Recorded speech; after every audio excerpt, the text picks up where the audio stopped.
আসসালামু আলাইকুম ওরহমতুল্লাহি ওবারকাতু। সকলকে পবিত্র ঈদ উল ফিতরের শুভেচ্ছা। ঈদ মোবারক।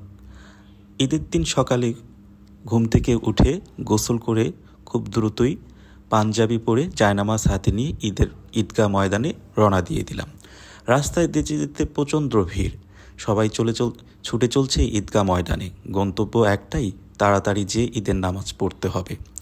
আমিও দেরি না করে দ্রুত হেঁটে চললাম ঈদগাহ মাঠে। মাঠে যেয়ে জায়গা না পেয়ে অবশেষে কিছুটা জায়গা পেয়ে এরই মধ্যে ঈদের নামাজ হয়ে গেল। এরপর ইমাম সাহেব তার গুরুত্বপূর্ণ খুতবা পেশ করছেন। ধর্মপ্রাণ মুসল্লিগণ একাধারে বসে খুতবা শ্রবণ করছেন। এখানে ছিল শিশু, বৃদ্ধ, যুবক, সকল শ্রেণীর মানুষ এক কাতারে বসে ধর্মপ্রাণ মানুষ খুতবা শুনছিলেন। সকলের জন্য একটি উদ্দেশ্য, আল্লাহ তাআলার নৈকট্য লাভ করা। ইমাম সাহেব তার গুরুত্বপূর্ণ খুতবা শেষে মোনাজাতের মাধ্যমে ঈদগাহর তাৎপর্য শেষ করে সবাই কান্না চোখে বাসায় ফিরতে লাগলেন। আমিও ঈদের নামাজ শেষ করে বাসার উদ্দেশ্যে রওনা দিলাম। এসে আমার খুব খিদা লেগেছিল। এমন সময় এসে দেখি বাবুর্চি সাহেব রান্না করতেছে। আমিও যে তাকে কিছুটা সাহায্য করলাম যাতে দ্রুত কাজ শেষ হয়ে যায়। বাবুর্চি সাহেব খুব গরমের মধ্যে আমাদের জন্য স্পেশালি লুডুস রান্না করতেছিলেন। তার হাতের রান্না খুবই সুস্বাদু। লুডুসের পর তিনি গরুর মাংস রান্না করতেছে। আমার তো দেখেই তার খুন্তিটা দিয়ে নাড়তে ইচ্ছা করতেছিল।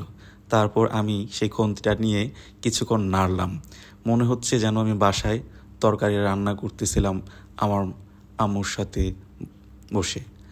আর তরকারির ঘ্রাণটা এত সুন্দর, স্মেলটা এত সুন্দর আসতেছিল যে সাথে সাথেই খেতে মন চাচ্ছিল। বাবুর্চি সাহেবের হাতের রান্নার জোশ খুবই সুন্দর।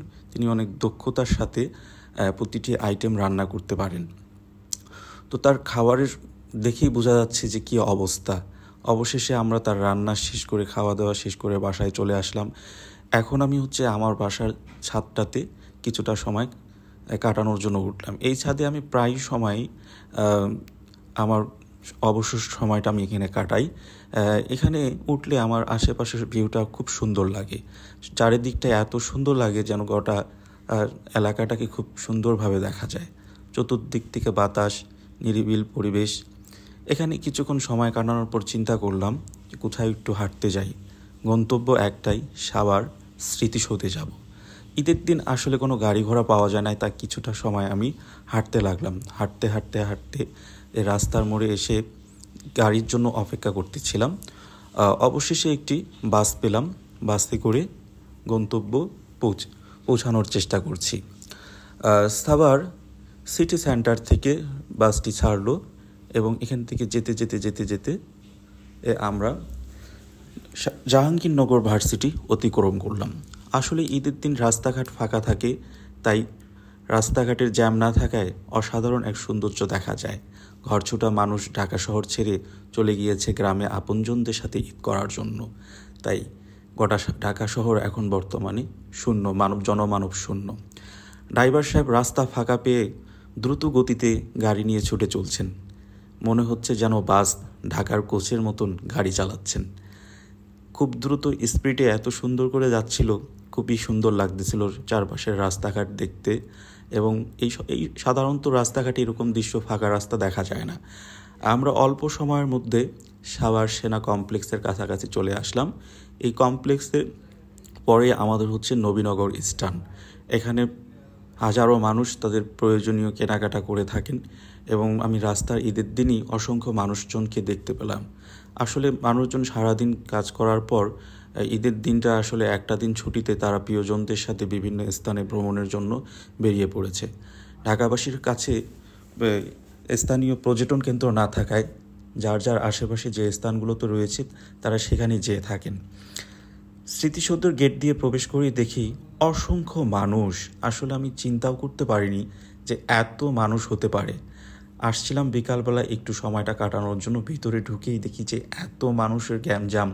শিশু, বৃদ্ধ, যুবক, কাপল, সব শ্রেণীর মানুষ দিয়ে পরিপূর্ণ ছিল। আমি হাঁটতেও পারতেছিলাম না। তো হাঁটতে হাঁটতে ভিতরের দিকে যাওয়ার চেষ্টা করতেছি, স্মৃতিসৌধের কাছাকাছি যে একটি ছবি তোলার জন্য, ভালো করে ঘুরে দেখার জন্য, কিন্তু মানুষজনের কাছাকাছি থাকায় আমি ঠিক করে যেতে পারতেছিলাম না।